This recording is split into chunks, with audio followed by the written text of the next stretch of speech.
Welcome to the West Wing Week, your guide to everything that's happening at 1600 Pennsylvania Avenue and beyond. This week, the president focused on students and college affordability. I'm all fired up now. At Benedict College, Gotta make sure the mic works.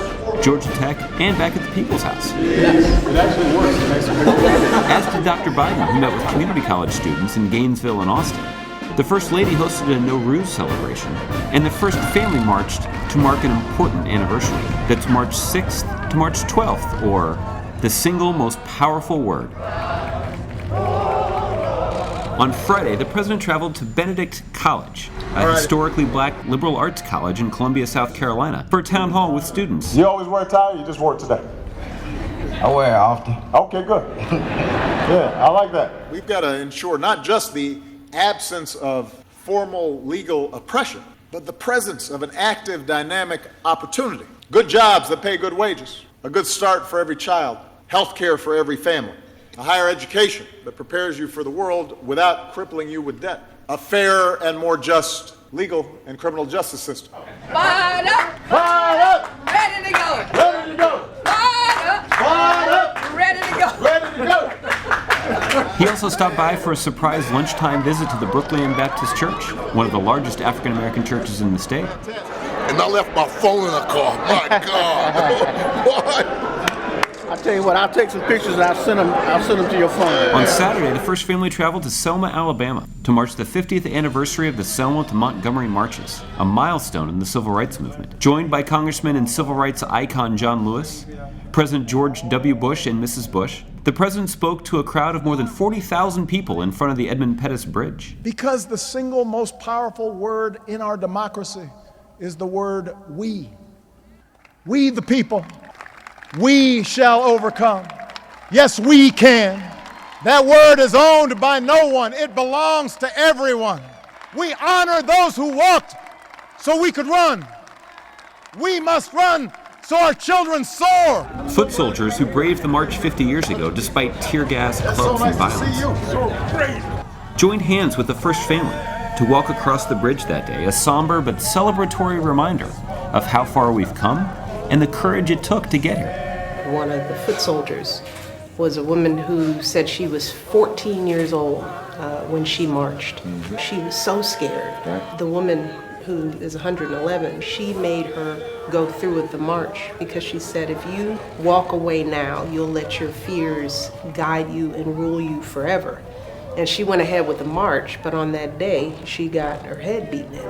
And for me, I thought about that and thought, that would have been Sasha on that day. Then the First Family toured the National Voting Rights Museum and Institute, and the president sat down for an interview with CBS's Bill Plant.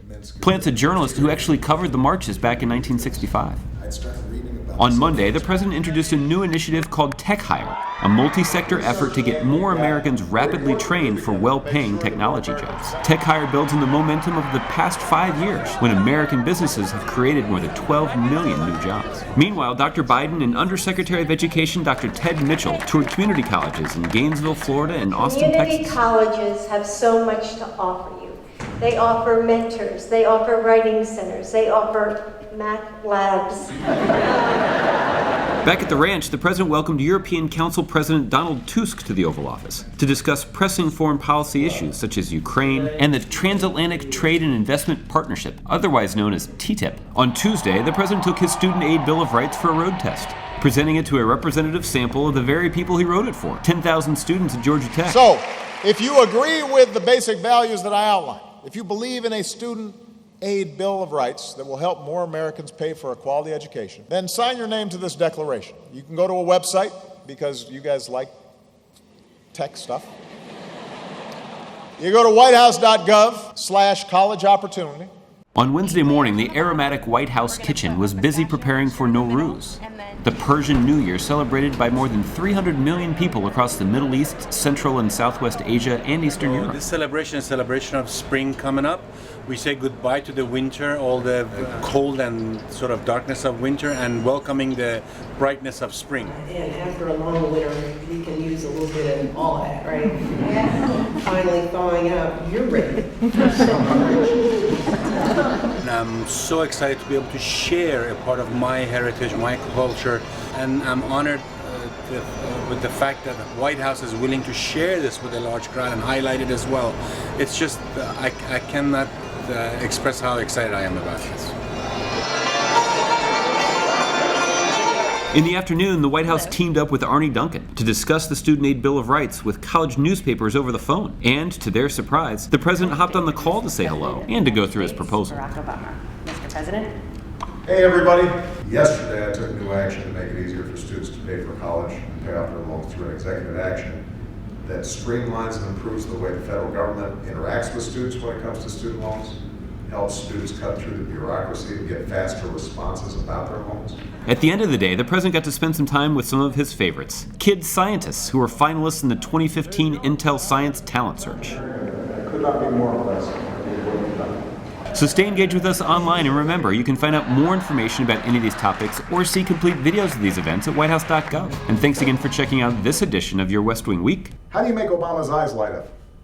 Shine a flashlight in his ears. That's pretty good. Somebody send Obama some life hacks on how to be a good president. Ha ha. Like I bet that would help. LOL. You know, the LOL's redundant when you have the ha ha. I'm all right with the president wearing jeans. I'm not all right with the president wearing those jeans. Can I just say something? Yeah, I think that's mean, and I don't think there's anything wrong with the jeans you wear. Jimmy, I think they've got a point. Have you been working out? All right. All good? That was perfect. Very good.